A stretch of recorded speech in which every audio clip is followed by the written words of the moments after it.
Hello everyone. नमस्कार आप सभी को। Very good morning to all. Selection way पर एक बार फिर से आप सभी का स्वागत है। दोस्तों, पिछली कुछ क्लासेस में एंशियंट हिस्ट्री में काफ़ी कुछ हम लोगों ने कवर किया है। जैसे कि सबसे पहले हम लोगों ने स्टोन एज कवर किया। स्टोन एज में भी 3 हिस्सों में उसे क्लासिफाई करके कवर किया। देन इंडस वैली सिविलाइजेशन, उसके बाद वैदिक पीरियड, और उसके बाद Jainism and Buddhism, and then ancient dynasties हम लोगों ने शुरू करी। एंशियंट डायनेस्टीज में भी मगध अंपायर हम लोग कवर कर चुके थे। साथ में हम लोगों ने सिकंदर का इन्विजन देखा कि किस तरीके से सिकंदर भारत में आक्रमण करता है पहली बार, और राजा पोरस से उसका जो युद्ध होता है जिसको बैटल ऑफ हाइडस पास के नाम से जाना जाता है, जो कि सिंधु नदी झेलम नदी के किनारे पर लड़ा गया था। आज की क्लास रिवीजन पर बेस्ड है। आज की क्लास में हम लोग आगे नहीं बढ़ रहे हैं, जबकि पिछला हम लोगों ने जितना भी कवर किया है उससे जुड़े हुए कुछ क्वेश्चन लेकर आया हूं, क्योंकि शुरू में भी बात हुई थी और आप लोगों का भी ये कहना था कि क्वेश्चन प्रैक्टिस भी बीच बीच में होती रहे। तो ऐसे ही मैं आपकी हिस्ट्री में क्वेश्चन प्रैक्टिस कराता चलूंगा। जैसे कि कुछ कुछ टॉपिक होते जाएंगे, फिर बाद में एक सेशन ऐसा ले लिया करूंगा जिसमें कि आपका रिवीजन हो जाए, ताकि आपको यह भी समझ आए कि क्वेश्चन कैसे बनते हैं इस टॉपिक से, और साथ में आपका कॉन्फिडेंस भी बूस्टअप हो। आपको ये समझ आने लगे कि हाँ, आप क्वेश्चन बना भी पा रहे हो।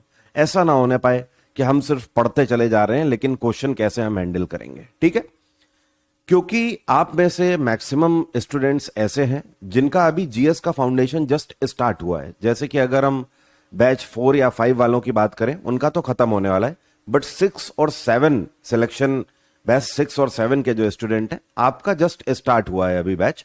तो आप अभी मॉक भी नहीं दे सकते। मॉक आपको तब देना है जब आपका 50 से लेकर 60% तक सिलेबस खत्म हो जाए, देन आप मॉक देना स्टार्ट करोगे। तो मॉक देने से पहले इस तरीके के प्रैक्टिस सेशन आपके लिए बहुत ज्यादा फ्रूटफुल होंगे। ठीक है, तो एक बार आप कंफर्मेशन मुझे दो कि आवाज वगैरह आप तक पहुंच रही है या नहीं, ताकि मैं आगे बढ़ूं। ठीक है, तो पहला क्वेश्चन हमारे सामने है। इंडस वैली सिविलाइजेशन से यह क्वेश्चन है। देखिए क्या बोल रहा है। कह रहा है, गढ़ के बिना एकमात्र हड़प्पा स्थल कौन सा है? इकलौता ऐसी हड़प्पा की साइट कौन सी है, या इंडस वैली सिविलाइजेशन की साइट कौन सी है जहां पर हमें सिटेडल नहीं मिला है? सिटेडल का मतलब गढ़। गढ़ का मतलब एक तरीके से आप बोल सकते हो एक ऐसी बनावट जो कि ऊंचे टीले पर है और ऊपर ऊंचे टीले पर कोई फोर्ट बना हुआ है। बात आ रही है समझ? कोई किला मिला हो ऊंचे टीले पर। तो इनमें से कौन सी ऐसी साइट है जहां पर सिटेडल हमें नहीं मिला हुआ है? रोपड़। रोपड़ में हमें सिटेडल मिला है? जी हां, बिल्कुल मिला है। यहां पर हमें ऊंचे ऊंचे टीले मिले हैं। इन टीलों पर इस तरीके के कई सारे कमरे और बाउंड्रीज की बनावट है, जिससे हमें यह समझ आता है कि कभी ना कभी इसमें किले हुआ करते होंगे। लोथल में भी हमें मिला हुआ है। हड़प्पा में भी हमें गढ़ मिले हुए हैं, जबकि चन्नूदड़ों में हमें कोई सिटेडल नहीं मिला हुआ है। अब चन्नूदड़ो किस चीज के लिए जानी जाती है साइट? तो आपको याद होगा, मैंने आपको बताया था C for Chanhudaro and C for cosmetics. तो आप ऐसे भी ध्यान रख सकते हो कि जितने भी कॉस्मेटिक्स के आइटम हैं वो सब हमें चन्नूदड़ो में मिले हुए हैं। कौन कौन से? जैसे कि ब्लैक आईलाइनर, ठीक है, आंखों में लगाने वाला जो काजल होता है। इसके अलावा कॉम्ब मिली हुई है, कंघियां, हाथी के दांत की बनी हुई कंघियां हैं, लकड़ी की भी बनी हुई कंघियां मिली हैं। और क्या मिला है यहां पर? मनका मिला हुआ है। मनका मतलब मोती को जब आपको पहनना होगा तो मोती में छेद करेंगे ना, उसमें धागा पिरोने के लिए। तो जो मोती में जब आप छेद करते हैं तो उसको हम लोग क्या बोलते हैं? मनका। तो इस तरीके की जितनी भी कॉस्मेटिक्स वाले आइटम है वो सब हमें चन्नूदड़ों में मिले हुए हैं। क्लियर है इतनी बात? रोपड़ की आज की डेट में लोकेशन कौन सी है? आज की डेट में पंजाब।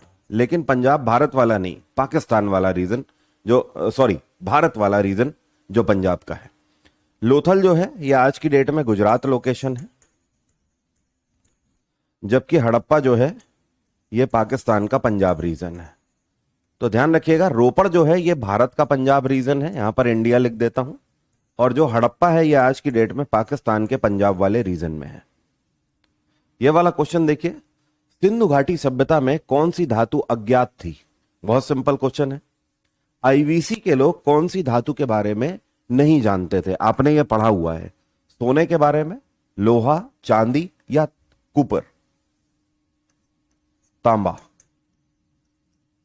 ये किसके बारे में नहीं जानते थे? तो ये लोग सोने के बारे में जानते थे, चांदी के बारे में भी, और तांबे के प्रयोग के भी अवशेष हमें मिले हैं, जबकि ये लोग आयरन के बारे में नहीं जानते थे। ठीक है, तो आईवीसी पीपल लोहे के बारे में नहीं जानते थे भाई। सिंपल क्वेश्चन था ये वाला देखिए, इंडस वैली सिविलाइजेशन में कौन सी स्क्रिप्ट का यूज किया गया है? इस स्क्रिप्ट को किस नाम से जाना जाता है? बेस्ट्रोफेडन, यूनानी, खरोष्ठी या फिर ब्राह्मी?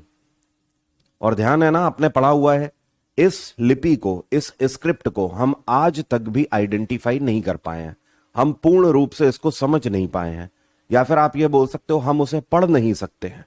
हमें ऐसे तो बहुत पत्थर और ईंटें मिली हुई हैं जहां पर कुछ ना कुछ लिखा हुआ है, कुछ ऐसी बनावट है, ऐसे करके कुछ ऐसी बनावट है, ठीक है, तो इसको हम समझ नहीं पा रहे हैं इन सिंबल्स को। तो ये जो स्क्रिप्ट हमें आईवीसी में मिली है, इसको क्या बोलते हैं? बोस्ट्रोफेडन। क्या बोलते हैं? बोस्ट्रोफेडन लिपि, जो कि हमें आज तक समझ नहीं आई हुई है। क्लियर है भाई?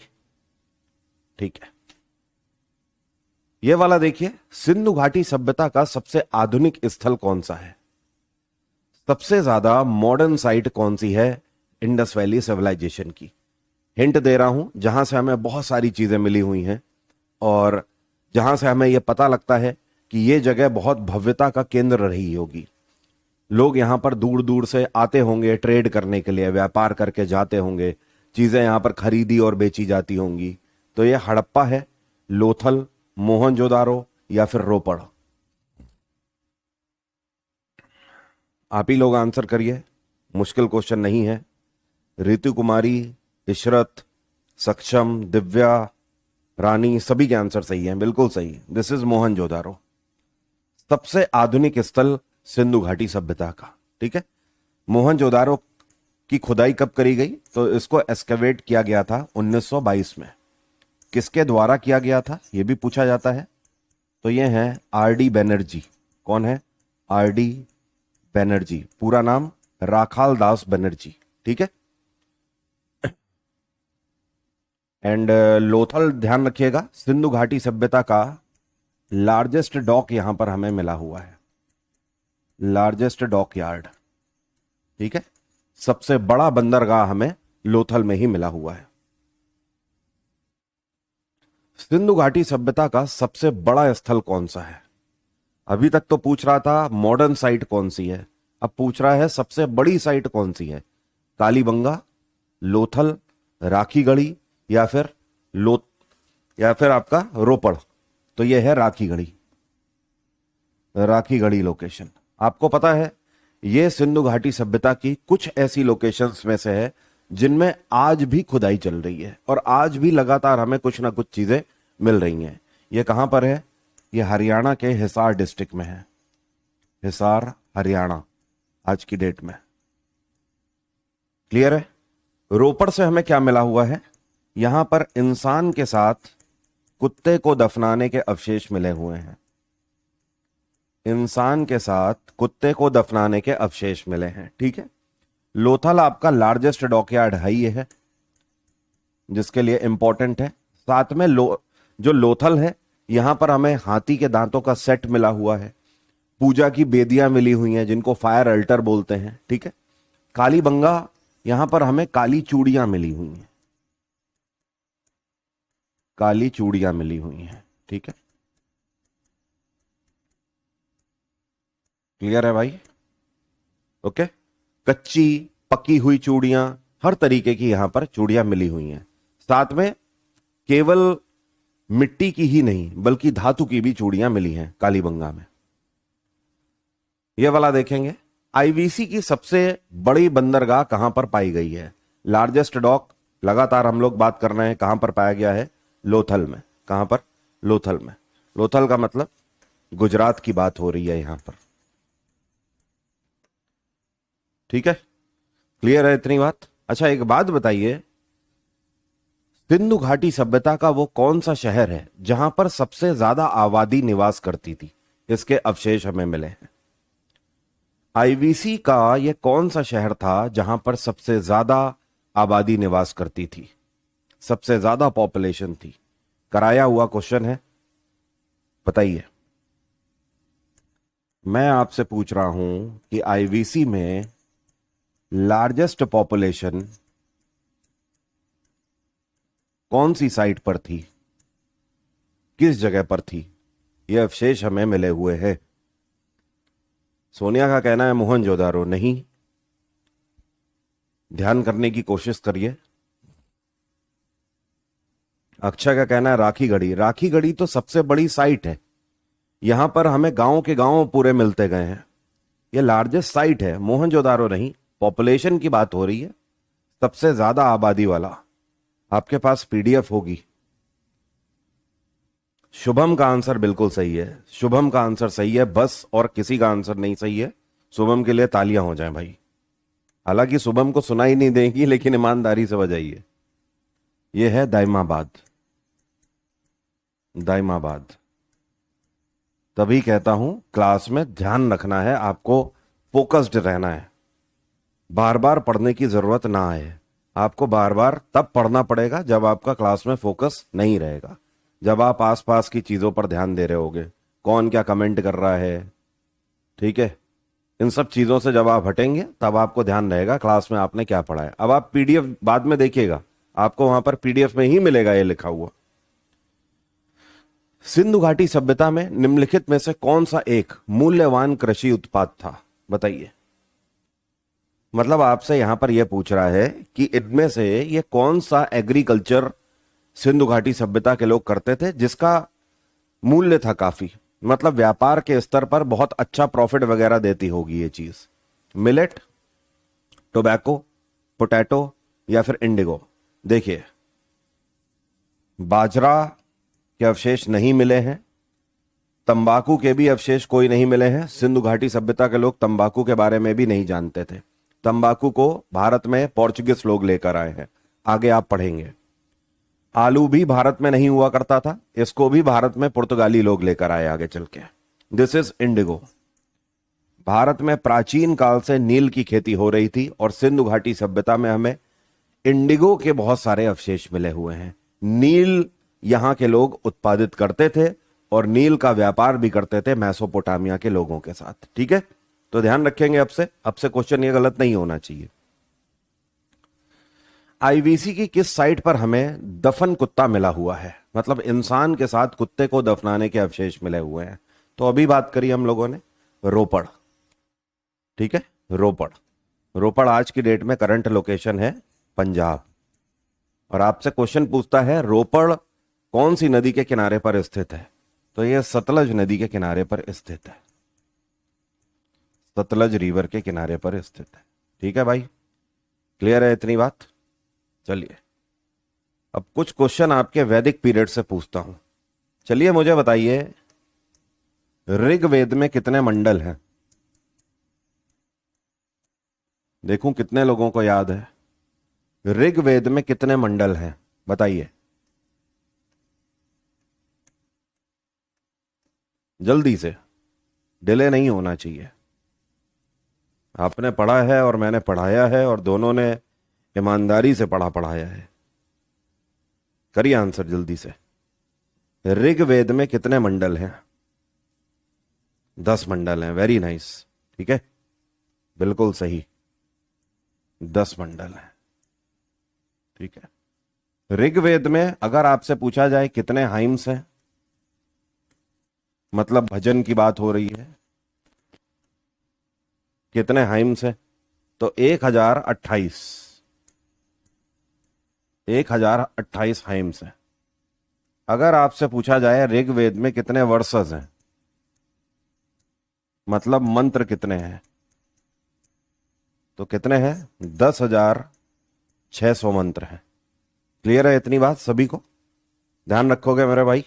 रिवीजन हो गया, रिवीजन हो गया, याद आ गया होगा कि आपने पढ़ा था, तो आपसे भूलना नहीं है। ऋग्वेद में 10 मंडल हैं।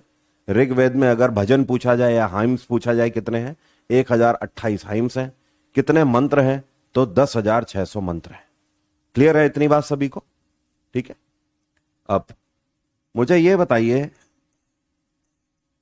इनमें से ये कौन सा मंडल है जिस मंडल से हमें पुरुष सूक्त के बारे में पता लगता है? पुरुष सूक्त के बारे में कौन से मंडल से पता लगता है? पुरुष सूक्त के बारे में किस मंडल से हमें जानकारी मिलती है? बताइए।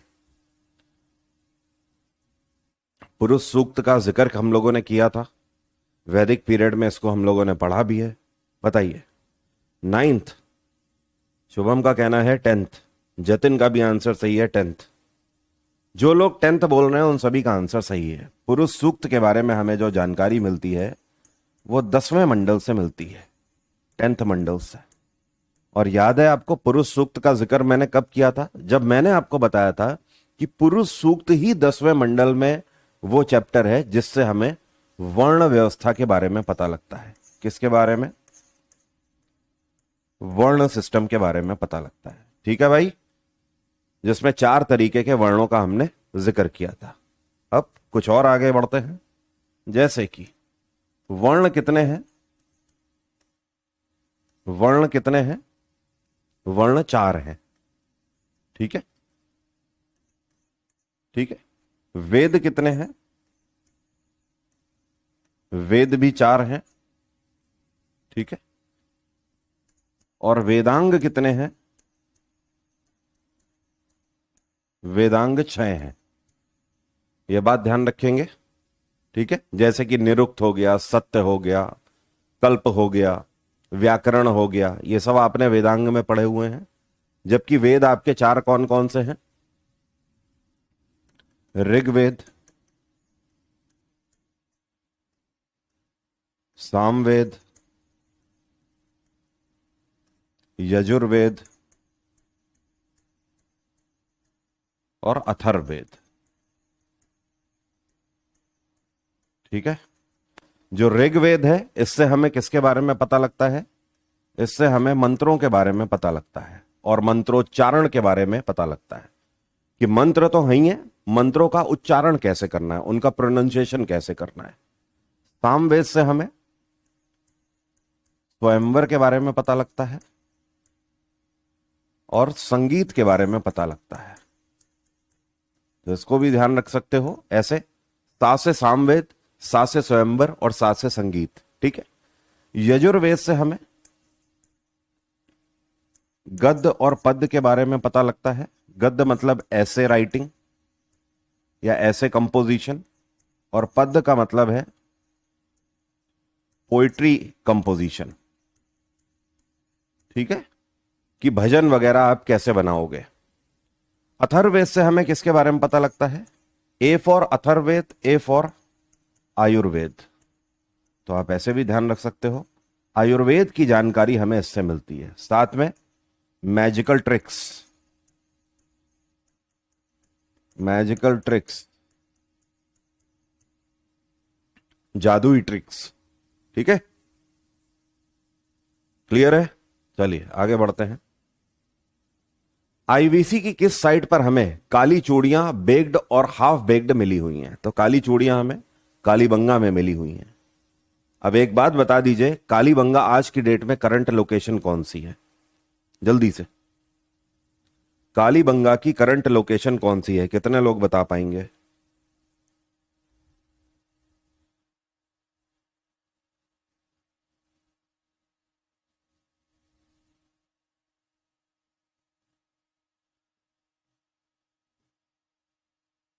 कालीबंगा साइट मैंने पूछा है, कालीबंगा आज की डेट में करंट लोकेशन कहां है?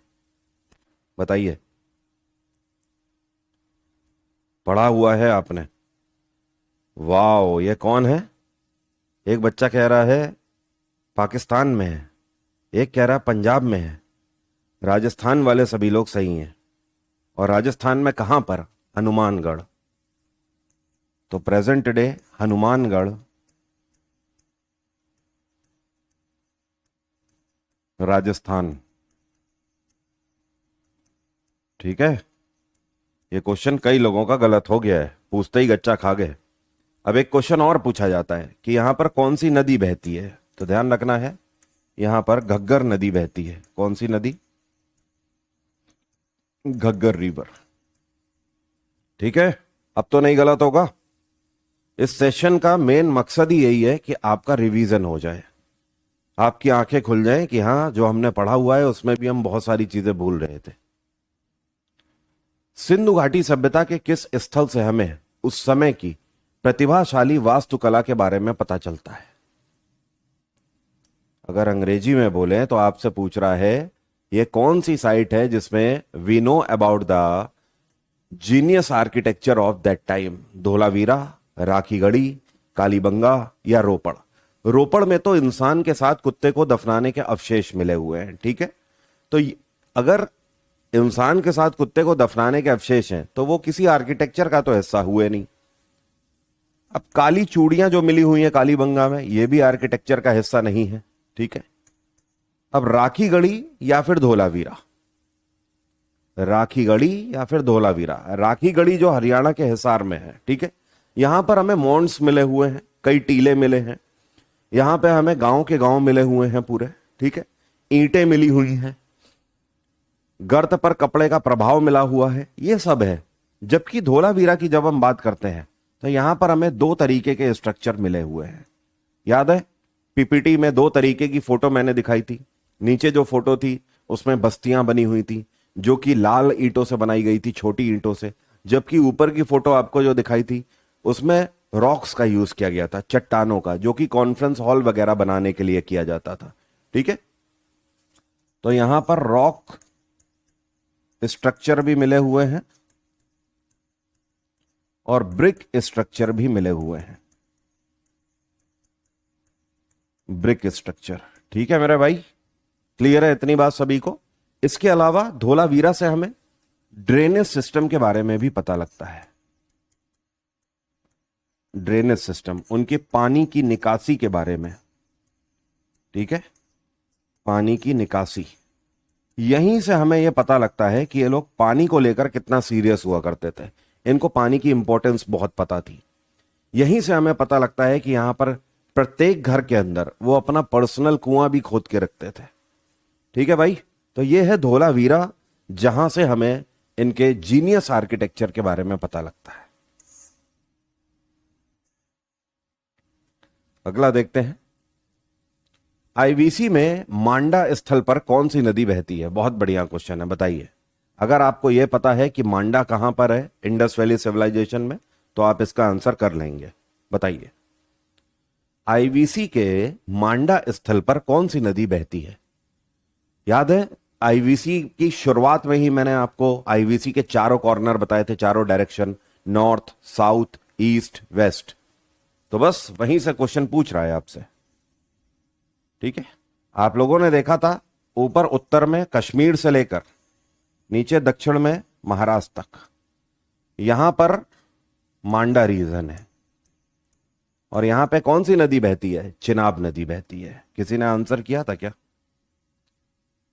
आंसर किया था? ये क्या हुआ भाई, सी आंसर कर रहे हैं मैक्सिमम लोग। हिंडन, सी क्यों आंसर कर रहे हो? अशोक का आंसर सही है, प्रभाकर का भी सही है, सोनिया का भी सही है। जो लोग भी चिनाब बोल रहे हैं उनका आंसर सही है। हिंडन कहां चले गए यार? चलो, चारों डायरेक्शन बतानी पड़ेगी। भुलक्कड़ बाबू हो तुम लोग। नॉर्थ में कश्मीर से लेकर दक्षिण में महाराष्ट्र वाले रीजन तक, जो नॉर्थ वाला रीजन था आईवीसी का, इसको मांडा के नाम से जाना जाता है। यहां पर चिनाब नदी बहती है। ठीक है, दक्षिण में इसको दायमाबाद के नाम से जाना जाता है, जहां पर सबसे ज्यादा पॉपुलेशन थी, और यहां पर गोदावरी नदी बहती है। अब पूर्व से पश्चिम की अगर हम बात करें तो पूर्व में आलमगीरपुर, आलमगीरपुर, आज की डेट में इसको मेरठ के नाम से जाना जाता है। यहां पर कौन सी नदी बहती है? हिंडन नदी बहती है। तो आप लोग ये वाले बता बैठे थे, मैक्सिमम लोग मोस्ट ईस्टर्न रीजन की नदी बता बैठे थे, जबकि पूछ रहा था मांडा के बारे में जो कि उत्तर में है। ये वाला आपका बलूचिस्तान वाला रीजन है, जहां तक सिंधु घाटी सभ्यता फैली थी, और यहां पे दास्त नदी बहती है। कौन सी नदी? दास्त रिवर। ठीक है, ठीक है, क्लियर है। सिद्धू का कहना है सर आप ऐसे इग्नोर नहीं कर सकते। भाई मैं इग्नोर क्यों करूंगा, मैंने अभी आपका कमेंट देखा है। बताइए क्या कंसर्न है, प्लीज लिखिए। ये वाला देखिए, हड़प्पा शहर की खोज किस वर्ष हुई थी तथा इसका उत्खनन करता कौन है? बहुत सिंपल है, आईवीसी की पहली साइट है हड़प्पा जिसकी खुदाई करी गई थी। सर मेरा फ्यूचर आपके आंसर पे पेंडिंग है। भाई ऐसे कैसे हो गया, क्या हुआ? कंसर्न क्या है प्लीज बताइए सिद्धू, क्या कंसर्न है बताइए। अब मैं कमेंट्स आपके देख रहा हूं, बताइए। इतना परेशान क्यों है बताइए। तृप्ति का कहना है मेरा नाम क्यों नहीं लेते, ले लिया आपका नाम।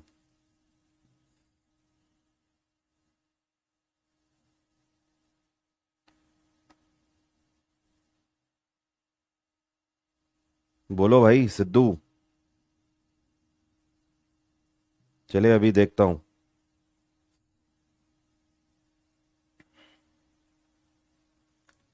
यहां पे आ जाएं, मैक्सिमम लोग आंसर कर रहे हैं फर्स्ट वन, और बिल्कुल सही आंसर है 1921 में।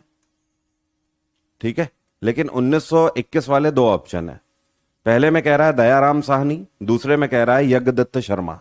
तो ये हैं दयाराम साहनी, जो कि एस्केवेटर थे हड़प्पा के, और हड़प्पा पहली साइट है इंडस वैली सिविलाइजेशन की, first site of Indus valley civilization. ठीक है, हड़प्पा के जस्ट अगले वर्ष यज्ञदत्त शर्मा के द्वारा 1922 में मोहनजोदारो की खुदाई कराई गई थी। ठीक है, अगला देखते हैं। हमें लिपस्टिक, कंघी, आईलाइनर आदि कॉस्मेटिक सामान किस जगह से मिलते हैं? तो सी फॉर कॉस्मेटिक, सी फॉर चन्नूदरो। चन्नूदरो से ही हमें ये सारे साजो सज्जा के सामान मिले हुए हैं। हड़प्पा किस नदी के तट पर स्थित है? बढ़िया क्वेश्चन है, बताइए। हड़प्पा किस नदी के तट पर स्थित है? चार ऑप्शन है, नहीं पता है तो आप एलिमिनेट भी कर सकते हो। तब तक मैं कंसर्न ले लूं इस बच्चे का।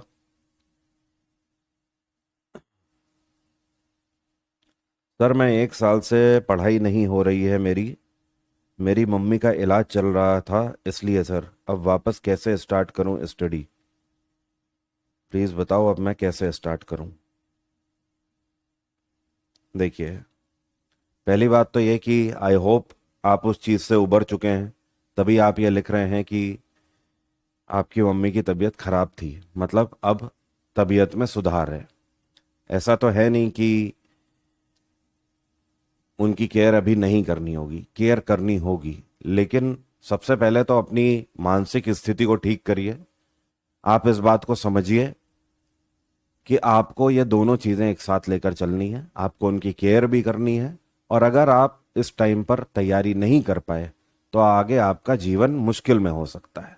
तो आपको दोनों ही काम करके चलने हैं। ठीक है, अब आप ऐसा कर सकते हो कि दिन में अगर आपकी मम्मी को केयर की ज़रूरत है तो आप दिन में केवल अपनी क्लासेस लीजिए कान में हेडफोन लगाकर, और जब आपकी मम्मी सोने की मुद्रा में हो तब आप अपनी मैक्सिमम सेल्फ स्टडी करिए।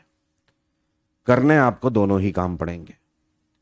अब इसकी शुरुआत कैसे करें? तो शुरुआत करने के लिए कुछ आपको कोई हल तो चाहिए नहीं, ना आपको कोई गाड़ी चाहिए, ना आपको पैसे चाहिए, आपको ऐसा कुछ नहीं चाहिए। आपको सिर्फ आपकी मानसिक स्थिति वैसी चाहिए जिस वजह से आपको लग रहा है कि मैं कैसे स्टार्ट करूं।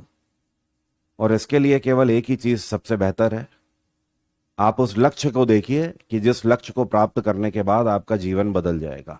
आप उस लक्ष्य को देखिए कि हाँ, अगर कोई उसे प्राप्त कर लेता है तो अभी हम लोगों ने जो ग्रैंड मीटअप किया था वहां पे जो ऑफिसर्स आए थे वो कैसे दिखते हैं। आप इन चीजों पर थोड़ा सा ध्यान रखिए। आप अपने आसपास नेगेटिव एनर्जीज जो हैं उनको दूर फेंक दीजिए। मुझसे नहीं हो पाएगा, ये कैसे होगा, हो भी पाएगा कि नहीं हो पाएगा, कहीं मेरी जिंदगी तो नहीं खराब हो जाएगी, इन सारी चीजों को निकाल फेंकिए। जिस इंसान की जेब में कुछ नहीं होता है उसके पास मुड़ के देखने के लिए भी कोई रास्ता नहीं होता है। जब मैंने भी तैयारी करी थी, जब मैं भी घर के बाहर निकला था, तो अगर मेरे पिताजी का बैकअप होता मेरे पीछे तो शायद मैं कुछ ना कर पाता, शायद मैं भी ना सिलेक्शन ले पाता। ठीक है, तो जिनके पास बैकअप नहीं होते हैं उनके पास पीछे मुड़ के देखने के रास्ते भी खत्म हो जाते हैं। और मैं समझता हूं आप लोग उन्हीं में से एक हो कि आप मुड़ के अपने घर भी नहीं जा सकते। मतलब कहने का ये कि आपके घर में आपके पिताजी का कोई बिजनेस नहीं चल रहा है कि अगर आप सफल नहीं हुए तो आप उस व्यापार में बैठ जाओगे। आपके पास ऐसा कोई बैकअप नहीं है। आपके पास ऐसा भी नहीं है कि आपके पिताजी ने 100 बीघा जमीन आपके नाम कर रखी हो। तो जब आपके पास पीछे मुड़ के कोई रास्ता ही नहीं है तो केवल एक ही रास्ता बचता है और वो है आगे बढ़ने का।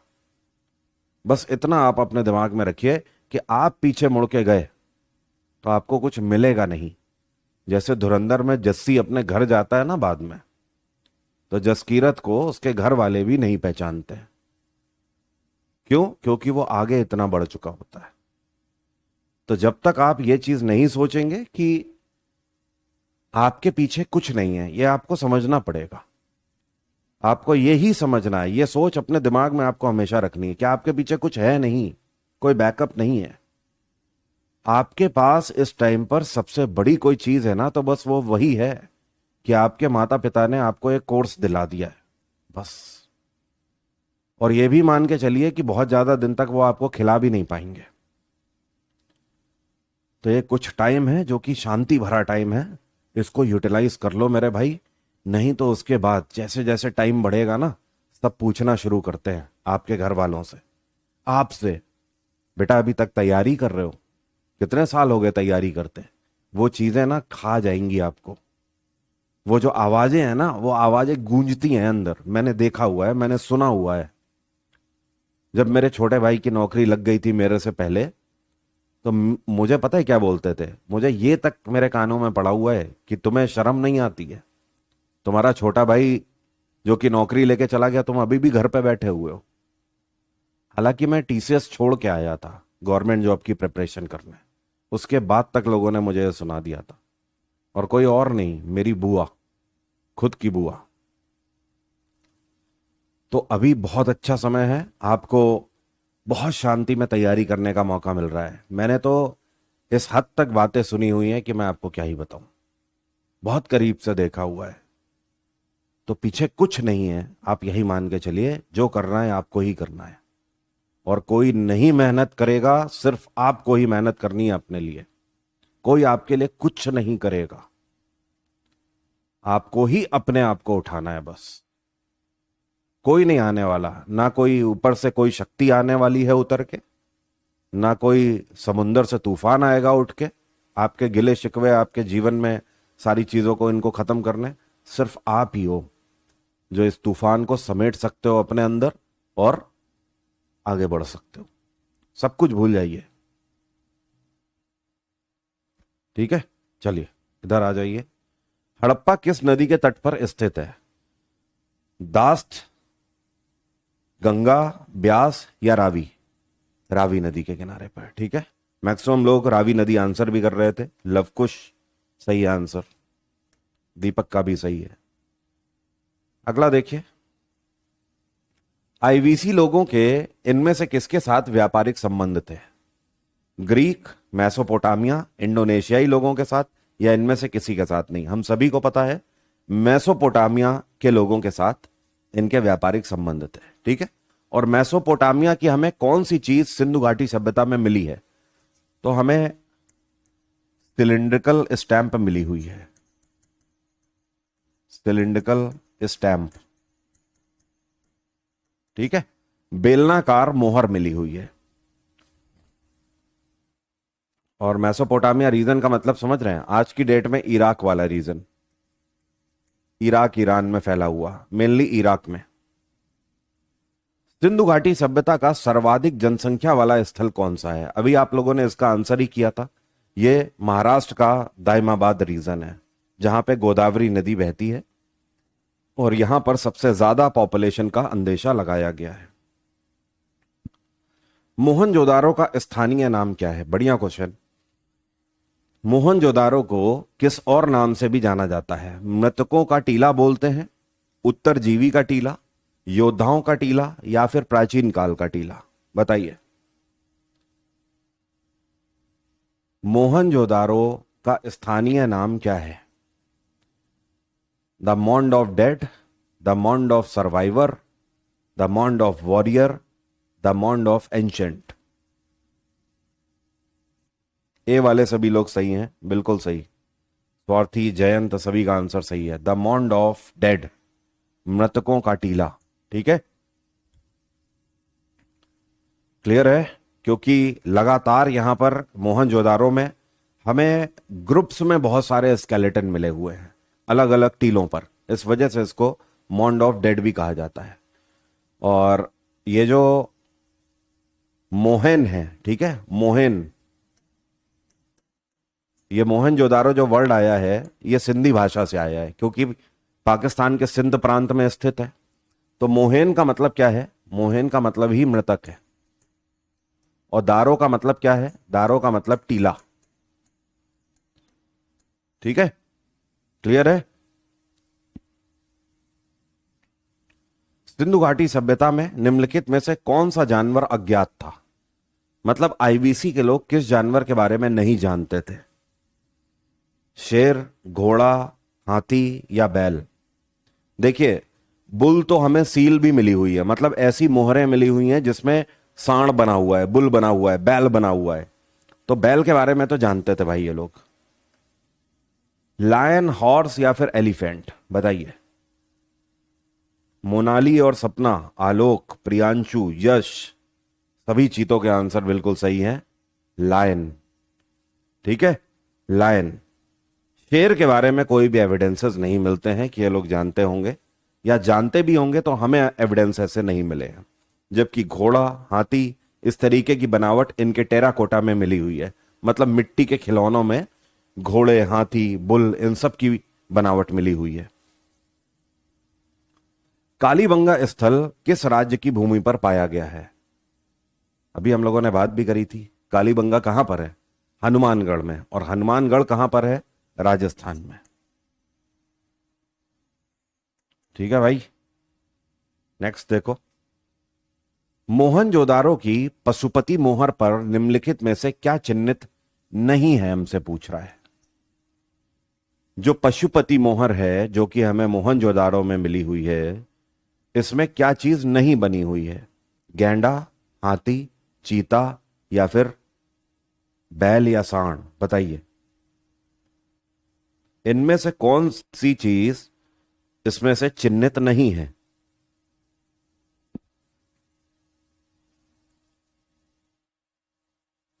बताइए, पशुपति मोहर पर कौन सी चीज चिन्हित नहीं है? यह क्वेश्चन दिक्कत दे सकता है आपको। इस क्वेश्चन में मैक्सिमम लोग गच्चा खाएंगे। मैं आपको बताऊं, आप में से केवल एक स्टूडेंट है जिसका नाम है धारा, उन्हीं का आंसर बस सही है, और यह है बुल। ठीक है, मैंने पहले ही बोला कि इसमें गच्चा खाओगे। कारण पता है क्या है? जो हमें बुल सील मिली हुई है वो अलग है, और जो हमें पशुपति मोहर मिली हुई है उस मोहर में जो आकृतियां बनी हैं वो बैल की आकृतियां नहीं है। उसमें गैंडे की आकृति है, उसमें हाथी की आकृति है, और चीते की भी आकृति है। ठीक है, तो ये क्वेश्चन बहुत बार पूछा जा चुका है और बहुत बार ये गलत भी होता है, तो अब से गलती नहीं होनी चाहिए भाई। ए टाइगर वाले, रुक जाओ रुक जाओ रुक जाओ, अब कमेंट मत करो टाइगर, बुल। ठीक है, ध्यान रखना, बुल सील एक तो हमें सेपरेटली मिली हुई है, ठीक है, कि हमें यह तो पता है कि आईवीसी के लोग बुल के बारे में जानते थे, लेकिन जो पशुपति मोहर है उसके बारे में पूछा गया है यहां पर। तो पशुपति मोहर में क्या चीज चिन्हित नहीं थी? तो बुल चिन्हित नहीं है इसमें। क्लियर है? अगला देखिए, ऋग्वेद में सबसे महत्वपूर्ण देवता कौन है? पृथ्वी, इंद्र, अग्नि या वरुण?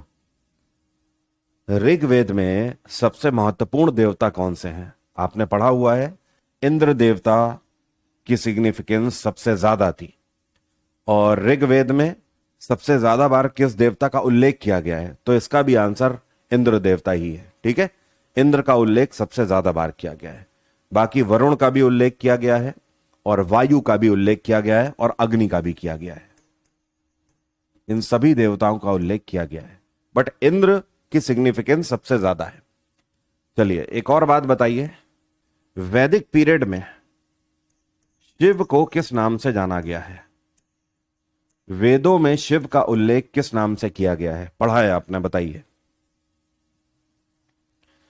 वेदों में शिव का उल्लेख किस नाम से किया गया है? या आप ये बोल सकते हो कि शिव को किस नाम से जाना जाता था उस टाइम पे? बताइए।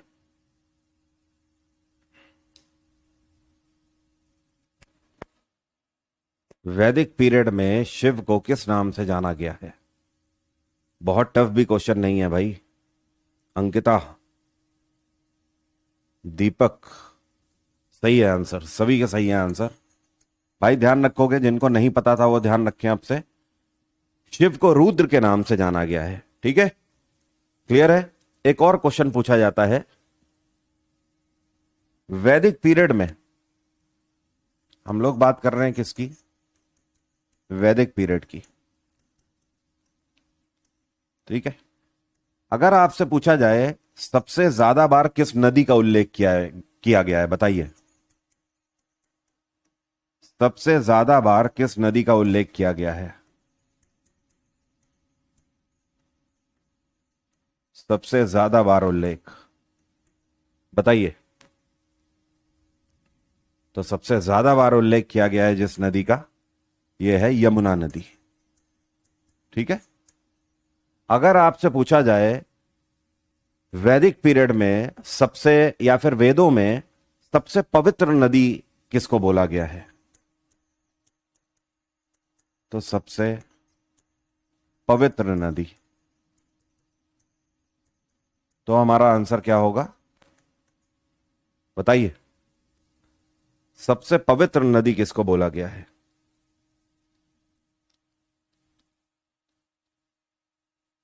यही देखना चाह रहा था। सभी के आंसर सही हैं। ठीक है मेरा भाई, हाँ, क्लियर है इतनी बात? ध्यान रखिएगा, दिस इज नॉट यमुना। सबसे ज्यादा बार उल्लेख किया गया है सिंधु नदी का। सबसे पवित्र नदी कौन सी है अगर पूछा जाए? सरस्वती नदी। ठीक है, क्लियर है। गंगा का उल्लेख केवल एक बार किया गया है, जबकि यमुना का उल्लेख कई बार किया गया है। ध्यान रखेंगे। तो जो लोग आंसर कर रहे थे सबसे पवित्र नदी गंगा, आंसर गलत है। वैदिक पीरियड में सबसे पवित्र नदी सरस्वती को बताया गया है। सबसे ज्यादा बार उल्लेख वेदों में कौन सी नदी का किया गया है? सिंधु नदी का किया गया है। याद तो है कई लोगों को। चलिए एक और आंसर करिए मुझे।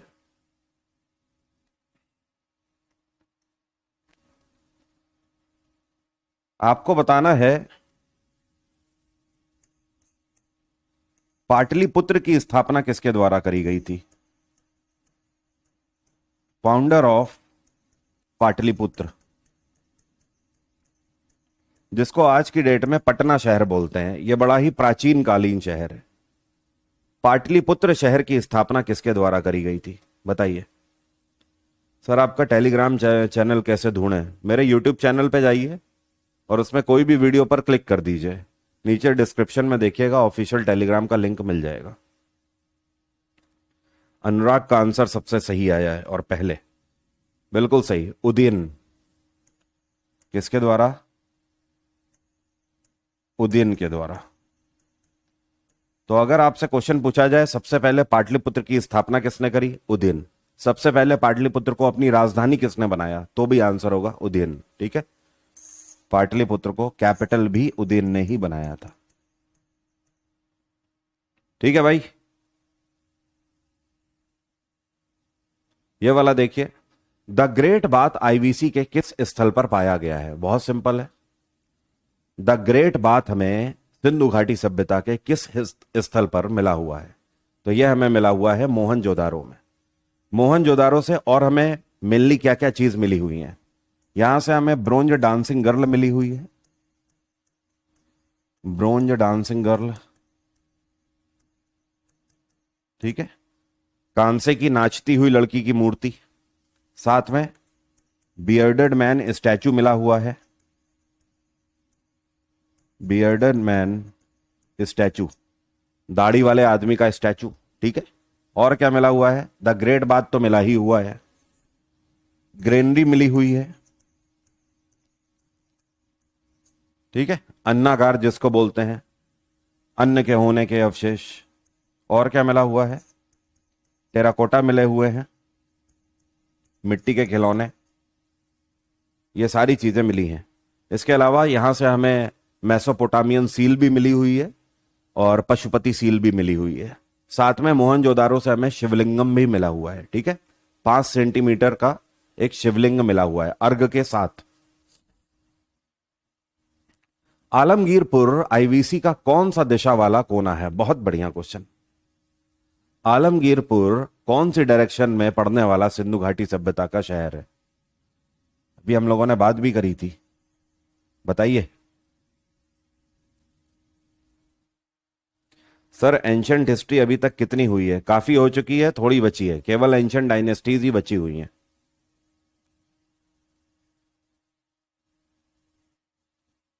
ए कहना है पूर्व में, बिल्कुल सही, वेरी नाइस, पूर्व में।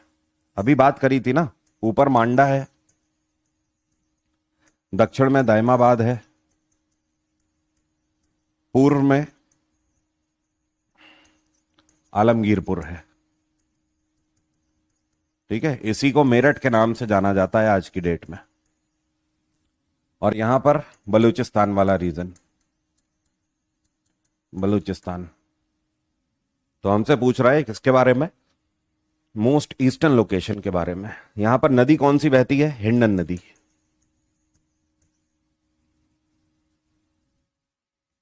द ब्रोंज डांसिंग गर्ल किस स्थान पर पाई गई थी? अभी अभी बात करी थी, मोहनजोदारो में ब्रोंज डांसिंग गर्ल पाई गई है। मोहनजोदाड़ो की खुदाई 1922 में करी गई और किसके द्वारा? यज्ञदत्त सॉरी आरडी बनर्जी के द्वारा, राखाल दास बनर्जी, ठीक है, क्लियर है। मोहनजोदारो कौन सी नदी के किनारे पर स्थित है, यह बताइए। मोहनजोदारो किस नदी के किनारे पर स्थित है? तो यह सिंधु नदी के किनारे पर स्थित है, सिंधु नदी के किनारे पर, ठीक है। सूक्त गेंदर सिंधु घाटी सभ्यता का किस तरीके का स्थल है? सूक्त गेंदर का हम लोगों ने जिक्र किया था, ये अन्नागार है, ये द ग्रेट बाथ है, जहाज आने जाने का स्थान है, मतलब डॉकयार्ड जिसको बोलते हैं, या फिर ये कॉन्फ्रेंस हॉल था सूक्त गेंदर।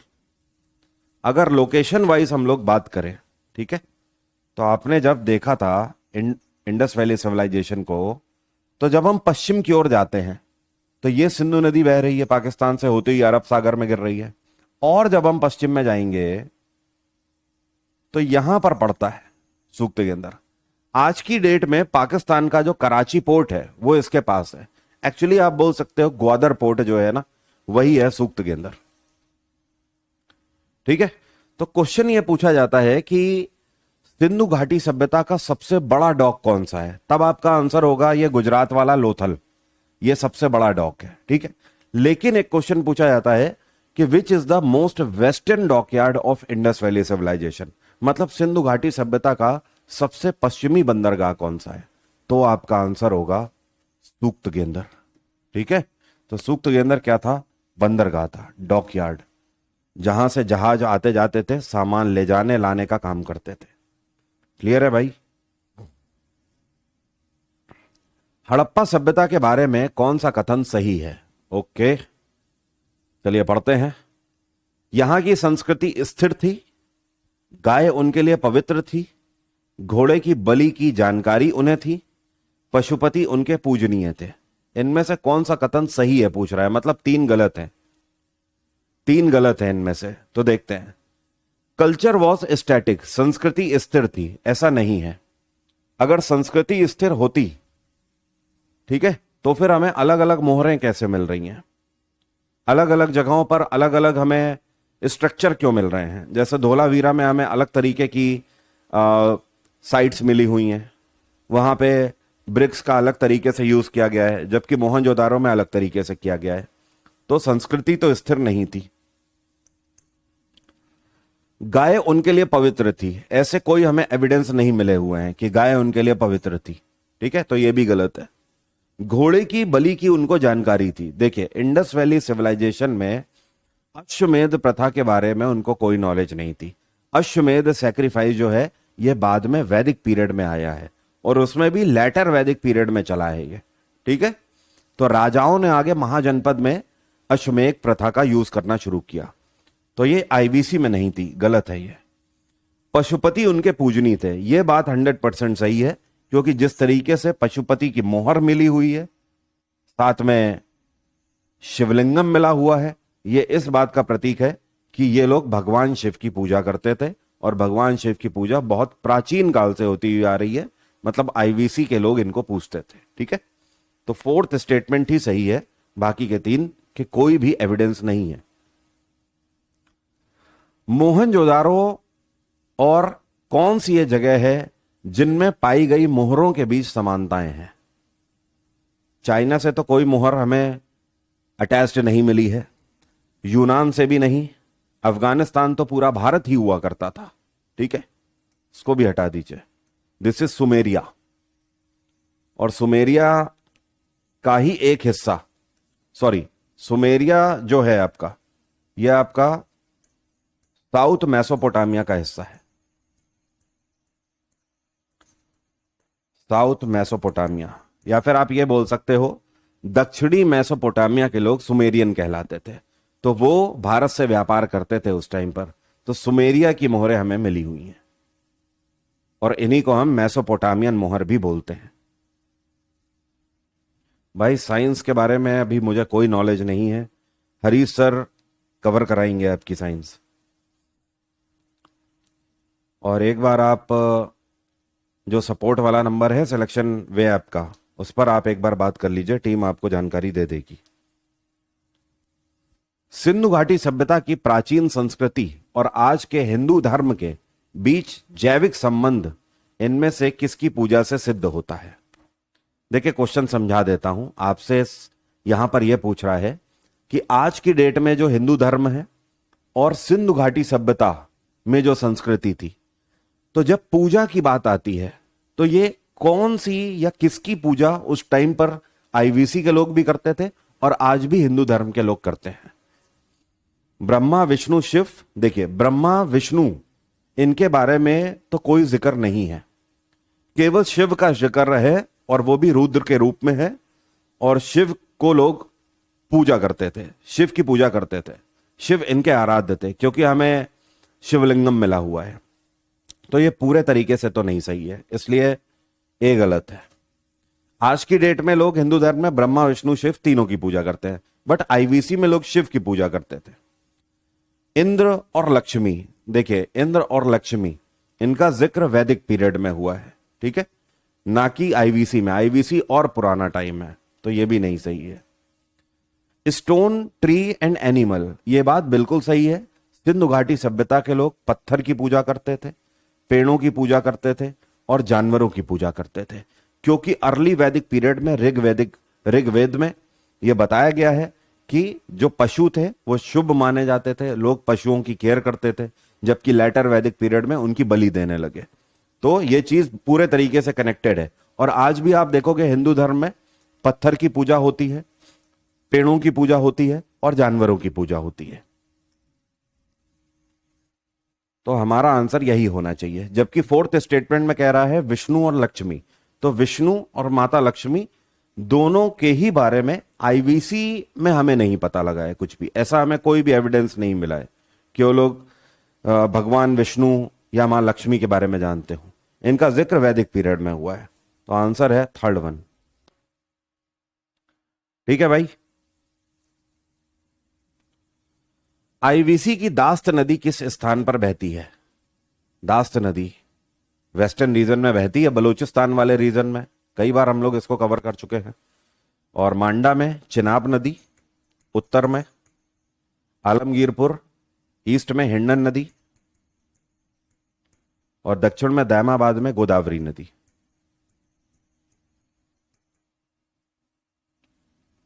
मोहनजोदारो की सबसे बड़ी इमारत कौन सी थी, बताइए। मोहनजोदारो की सबसे बड़ी इमारत कौन सी थी? The great bath, granary, conference hall यहां का, या फिर लोगों के घर? सबसे बड़ी इमारत के रूप में हमें मोहनजोदारो में क्या मिला हुआ है? करिए आंसर।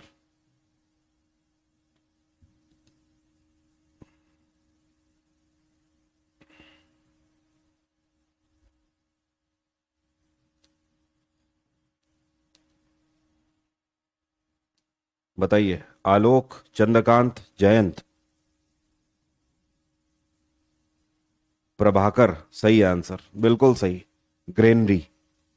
ग्रेनरी हमें लार्जेस्ट बिल्डिंग के रूप में मिली हुई है। द ग्रेट बाथ तो एक तरीके से जमीन के अंदर धसी हुई बनावट है जो कि नहाने के पर्पज से यूज करी जाती थी। बट जो अन्नागार है इसकी बिल्डिंग सबसे बड़ी मिली हुई है, जहां पर वो लोग अपने खाद्य पदार्थों को रखा करते होंगे, अपनी जितनी भी कृषि से निकले हुए जितने भी उनके हैं, चाहे वो धान हो गया, चाहे वो गेहूं हो गया, उसको वो रखते होंगे, जौ हो गया। हड़प्पा के हथियार किस चीज से बने होते थे? तांबा, पत्थर, पीतल, या फिर ऑल ऑफ अबव? तो ये तांबे के बारे में भी जानते थे, पत्थर के बारे में भी, और ब्रोंज के बारे में भी। ठीक है, कांसा। ठीक है, तो ऑल ऑफ अबव हमारा आंसर होगा। अगर आयरन हो जाता तो फिर गलत होता, क्योंकि आयरन के बारे में ये लोग नहीं जानते थे, बाकी ये लोग सभी धातुओं के बारे में लगभग जानते थे। ये वाला क्वेश्चन देखिए, लेवल अच्छा है इस क्वेश्चन का। वो कहते हैं ना, लेवल सबके निकलेंगे। आईवीसी के बारे में सही उत्खनन कालक्रम कौन सा है? मतलब आपको यह बताना है, आपसे खुदाई के तौर पर पूछा गया है कि किसकी खुदाई कौन से वर्ष में हुई, और उसको आपको क्रोनोलॉजिकल ऑर्डर में लगाना है। तो अगर आपको यह पता है कि कौन से वर्ष में किसकी खुदाई हुई है तो आप इसका आंसर कर पाएंगे। योगेश और राधा का कहना है डी, शिवानी का कहना है डी। अच्छा, वो आप पुराना वाला बता रहे हैं, ऑल ऑफ अबव ये वाला बोल रहे हैं, इसका आंसर करिए। वही मैं कहूं, डी कैसे बता सकते हैं?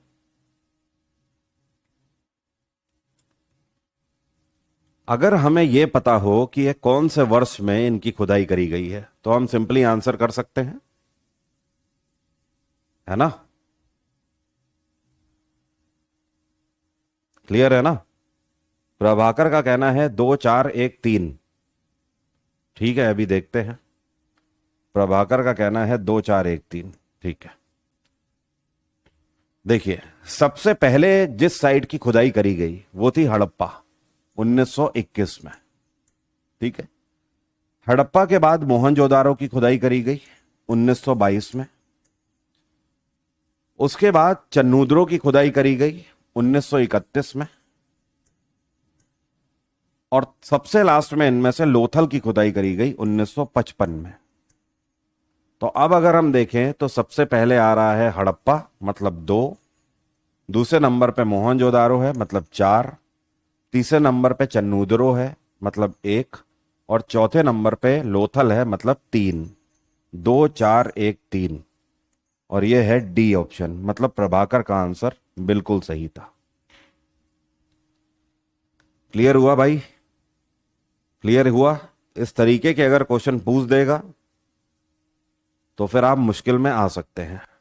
बाय द वे, आज की क्लास में क्वेश्चंस का लेवल बहुत ही सिंपल मैंने रखा हुआ था। आगे जो क्वेश्चन प्रैक्टिस और भी बीच बीच में कराऊंगा उसमें लेवल बढ़ा के भी लाऊंगा। ठीक है, चलिए,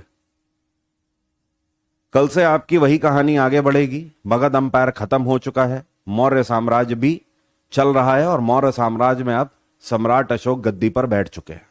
तो सम्राट अशोक की कहानी कल आप पढ़ेंगे, और मौर्य साम्राज्य का पतन कैसे होगा, उसके बाद शुंग डायनेस्टी आएगी, वो सारी चीजें आप पढ़ेंगे। ठीक है कृष्णा जी, करता हूं, क्लास में हूं मैं, कर रहा हूं।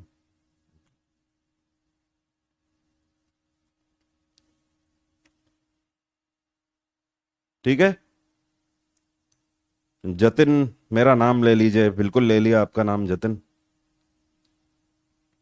सुमित यादव का कहना है, सर मुझे बताओ क्या एसएससी में साइंस भी पढ़नी होती है, क्योंकि आज ऐप पर क्लास शुरू हो गई है। जी हाँ, एसएससी में साइंस पढ़नी होती है भाई। आपको सिलेबस नहीं पता क्या अपना? आपको सिलेबस नहीं पता क्या? आपकी जो जीएस है ये किससे मिलकर बन रही है? हिस्ट्री, पॉलिटी, ज्योग्राफी,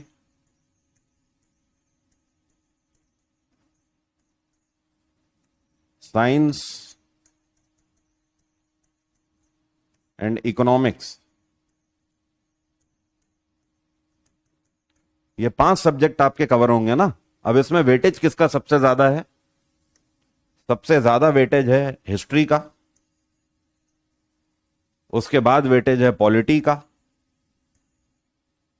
उसके बाद ज्योग्राफी और साइंस का वेटेज बराबर बराबर है 3 नंबर पे, और सबसे कम वेटेज है इकोनॉमिक्स का।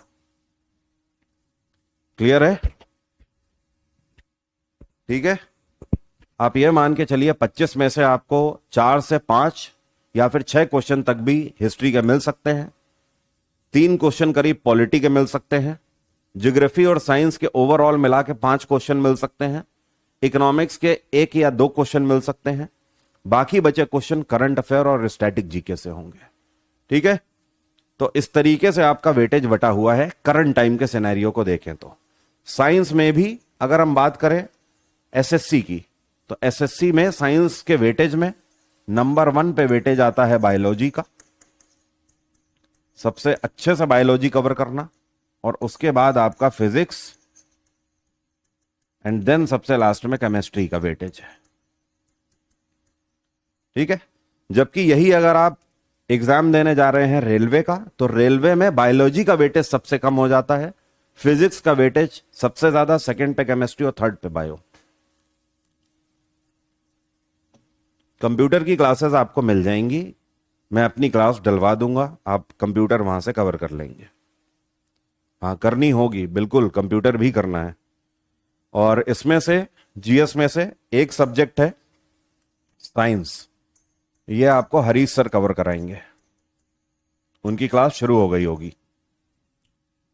बाकी आपके जो चारों सब्जेक्ट हैं हिस्ट्री, पॉलिटी, ज्योग्राफी, इकोनॉमिक्स, ये मैं कवर कराऊंगा।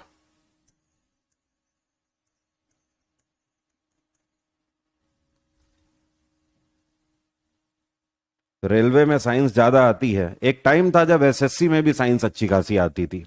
आप ये मान के चलो 25 में से 7 से 8 क्वेश्चन तक साइंस के आ जाते थे, और फिर धीमे धीमे वेटेज घटने लगा, और आज की डेट में आप ये मान के चलो कि साइंस के हमें 2-3 ही क्वेश्चन मिल पाते हैं केवल। सर करंट अफेयर कहां से करें? आपको कोई शो वो देखने की जरूरत नहीं है डेली के, मैं अपने टेलीग्राम पर ही डेली की करंट अफेयर की पीडीएफ शेयर कर देता हूं। ठीक है। बस वो सुबह नहीं आती है क्योंकि मुझे उसे बनाना पड़ता है, शाम लग जाती है, या कभी कभी अगले दिन सुबह तक भी आती है, लेकिन मुझे पता है जो पढ़ने वाला बच्चा है वो कर लेगा, उसको केवल पीडीएफ डाउनलोड करनी होती है, वो आराम से चुपचाप पढ़ लेता है। तो अगर आप वहां से डेली के करना चाहते हैं तो आप कर सकते हो। मैं गारंटी लेता हूं अगर आपने उससे कवर किया है तो आपका एक भी करंट अफेयर का क्वेश्चन बचेगा नहीं, एक भी नहीं बचेगा। बाकी अगर आप 1-2 घंटे का डेली कोई करंट अफेयर शो देख रहे हो, किसी की क्लास चल रही है, वो सब फालतू है चीजें, लोग अपने व्यूज बढ़ा रहे हैं, आपको उससे कुछ नहीं मिलने वाला। प्लस जैसे ही आपका एग्जाम आता है उससे पहले मैं अपने टेलीग्राम पर करंट अफेयर की एक पूरी समरी पीडीएफ जरूर शेयर करता हूं, मतलब पिछले 1 साल के मिलिट्री एक्सरसाइजेस, लास्ट 1 ईयर के award and honour, last 1 year के जितने भी स्पोर्ट इवेंट है कहां पर हुए, कौन कौन उसे जीता, लास्ट 1 ईयर के important books and author, last 1 year की गवर्नमेंट स्कीम्स, लास्ट 1 ईयर के important appointments, national appointment, international appointments, ये सब कुछ मैं पूरी एक कंपाइलेशन के साथ शेयर करता हूं। ठीक है। बट वो पेपर से पहले शेयर कर देता हूं। सर टेलीग्राम का लिंक अभी तो बताया मैंने, ऑफिशियल टेलीग्राम का लिंक आपको मेरे यूट्यूब चैनल पर मिल जाएगा। वरुण अवस्थी यूट्यूब चैनल पर जाइए, कोई भी वीडियो पर क्लिक करिए, जैसे ही आप वीडियो पे क्लिक करेंगे तो वीडियो के डिस्क्रिप्शन में सबसे ऊपर आपको मिलेगा टेलीग्राम का लिंक। आप ऐसे भी सर्च कर सकते हो वरुण अवस्थी जीएस, वरुण अवस्थी जीएस लेकिन ऐसे आप कई बार भटक जाओगे। उसका कारण है बहुत सारे फेक टेलीग्राम चैनल मेरे नाम से बच्चों ने बना रखे हैं, तो उनकी कुछ कमाई वगैरह हो जाती है, तो इस वजह से वो चलाते रहते हैं। मैं उन्हें ब्लॉक भी नहीं कराता हूं कि अगर किसी की रोजी रोटी चल रही है तो चल जाए भाई। तो अगर ऑफिशियल टेलीग्राम ज्वाइन करना है तो यूट्यूब चैनल पे जाकर वीडियो पे क्लिक करिए, डिस्क्रिप्शन में वहीं पर लिंक मिल जाएगा, उस पर क्लिक करोगे ऑफिशियल पर ही पहुंचोगे। ठीक है, कल सेम टाइम पर मिलते हैं। Thank you everyone, bye, take care, have a nice day, आपका दिन मंगलमय हो। जय हिंद, जय भारत।